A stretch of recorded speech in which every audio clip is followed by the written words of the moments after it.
Hello there. My name is Pat Cudd, and I'm very pleased to be offering this instructional multimedia resource for you to learn how to roll a whitewater kayak.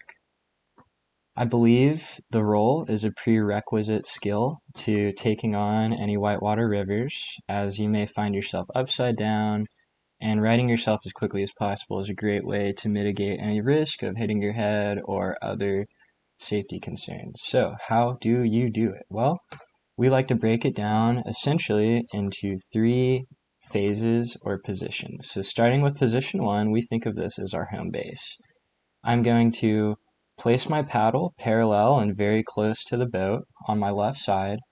And as I flip, I'm going to keep it there. The goal is when you're completely upside down for your paddle to be in the same place as where it started, to offer you the easiest possible way to transition into position two.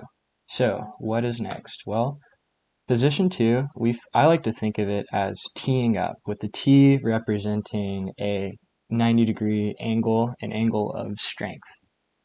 Uh, You'll notice that my backhand on the paddle stays pretty much in position one. It's very close to the boat right there. What is happening that's different is now my front hand is sweeping out to a 90-degree angle from where I started. You'll notice I'm keeping the blade on the surface of the water to maximize my purchase. If your blade sinks too deep, you will not have nearly as much to work with when we transition to phase three. And you'll also notice that both my hands are completely out of the water. This is tremendously helpful in basically doing the rotation, right? Because outside of the water, you have easier ability to move than in the water. All right, so now that you're here at 90 degrees, we'll transition into position three. Position three is uniquely different because we're no longer thinking about what our paddle and hands are doing, and we're introducing a new concept called the hip snap. You'll notice that my hands and paddle are practically in the same position the entire time from position two. So what is going on here that is uniquely different? Well, using the paddle as a brace, we're driving our right knee up and pushing our left knee down. And another key factor to think about is you're not pulling down on the paddle.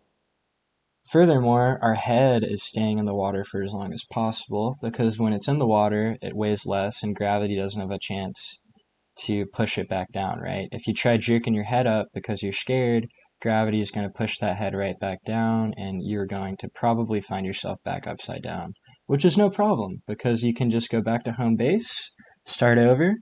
Positions 1 through 3 will come as a breeze, and mastering that hip snap will come in no time. This is by far the hardest part of the roll, but once you've mastered this skill, you are now ready to take it to the river.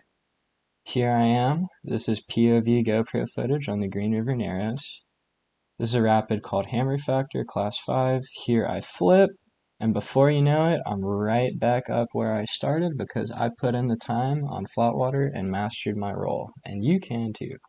So, thank you for watching. I hope this is helpful, and see you out there on the river.